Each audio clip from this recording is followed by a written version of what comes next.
हमारे बीच में हमारे कांग्रेस पार्टी के प्रत्याशी आपसे होने वाले विधायक जिनको आप बड़े बहुमत से जिताकर चंडीगढ़ भूपेंद्र सिंह हुड्डा जी के पास भेजने वाले हो, हमारे भाई डॉक्टर कुलदीप भट्ट जी, हमारे बीच में हमारे भाई नरेश हसनपुर जी, हमारे भाई दीपक धनखड़ जी, हमारे बाकी हमारे बहुत से साथ बिखरे हैं, बहुत से नेता का नाम नहीं लेते हुए इलेक्शन का टाइम है। बुजुर्ग नौजवान साथी माताएं बहनें, पकड़ू आपने जिस घड़ी का आपको इंतजार था, 10 साल से जिस घड़ी का आपको बेसब्री से इंतजार था, वो घड़ी आ गई है।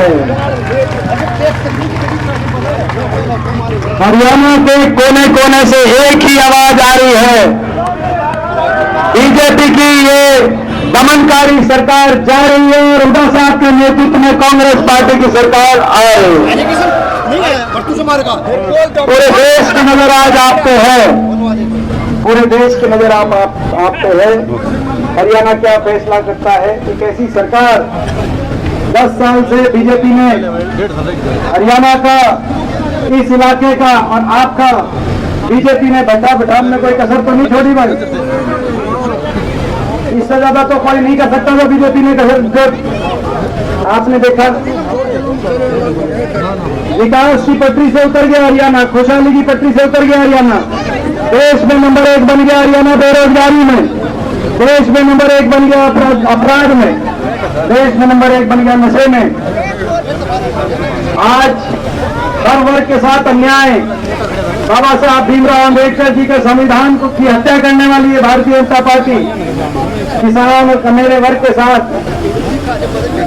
धोखा करने वाली है भारतीय जनता पार्टी।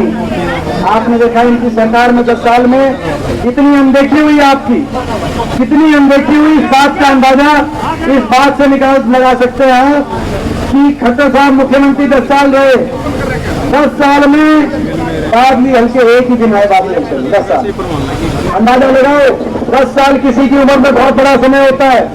उनको 10 साल आपके लिए 1 मिनट ज्यादा समय नहीं निकला, उनको टाइम नहीं मिला, तो भाई आगे नायक सिंह जी को कहाँ मिलेगा? आप अंदाजा लगाओ।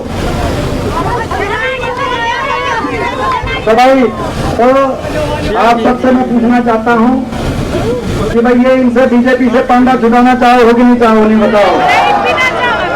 एक ही रास्ता है, दूसरा रास्ता नहीं है, एक ही रास्ता है।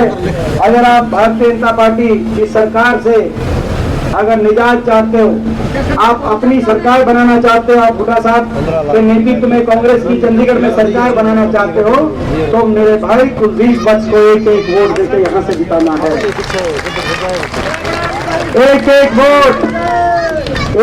वोट जो कुलदीप भट्ट भाई को जाएगी, वही एक वोट दीपेंद्र को बनाएगी। ये मैं आज आपको कहना चाहता हूँ।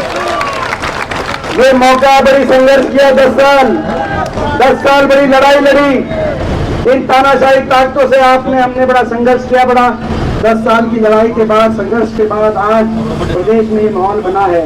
ये मौका चूकना नहीं है। मेरे गांव में सिलानी में खड़ा हूँ, आप सबसे मैं कहना चाहता हूँ ये मौका मत चूकना, क्योंकि ये मौका दोबारा से नहीं आया करते।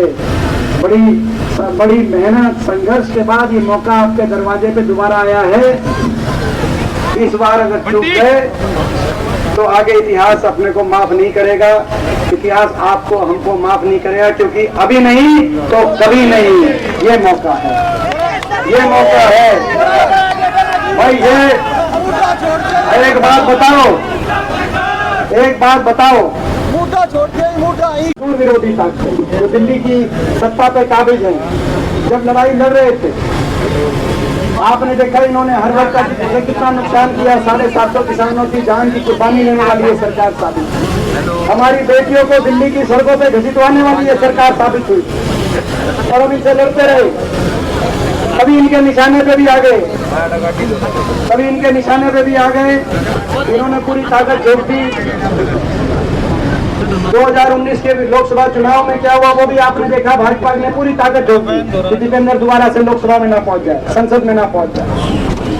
और आज भी आप देख रहे हो, अगर इनके बड़े बड़े नेता आते हैं, कोई दिल्ली से, कोई गुजरात से, तो इनके नेता आते हैं तो आधा घंटा बोलते हैं, तो आधे घंटे में 29 मिनट केवल कांग्रेस को निशाने पे लेते हैं, हुड्डा साहब को निशाने पे लेते हैं, अपना काम नहीं बताते। 10 साल में तुमने, हम तो आज भी अपना काम बता रहे हैं। हम तो आज भी कह रहे हैं कि हमारे समय 81 किलोमीटर मेट्रो आई, 4 थर्मल के कारखाने लगे, एम्स का अस्पताल हम लेके आए, 250 किलोमीटर रेल की लाइन, जज्जर जैसे जिले रेल से जुड़े। हम आज भी अपना काम बता रहे हैं। और ये 10 साल की सरकार के बाद आज हम पे निशाना साध रहे हैं। हम क्यों निशाने पे हैं?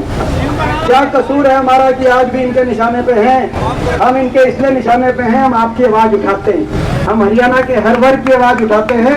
बाकियों की तरह 10 साल में इन तानाशाही ताकतों ने बहुतों को तोड़ा, बहुतों को झुकाया।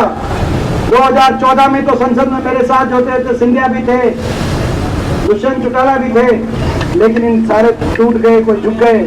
लेकिन हम ईमानदारी से, चाहे अकेले रहे हरियाणा से, लेकिन खड़े रहे, इसीलिए इनके निशाने पे हैं। अब मैं आपसे कहना चाहता हूं, जब नतीजा आए और नतीजे की गिनती देख रहे हो, तो भाई सिलानी वालों, जो सिलानी की बात आए, भाई तुम ये जो बड़े बड़े गुजरात से नेता आते हैं हम पे निशाना साधने, तुम हमारे घर में सिलानी में, भाई तुम हमारी कड़ इनके आगे मन्ना लगाइए, थारे खाता छाती हम बनाए।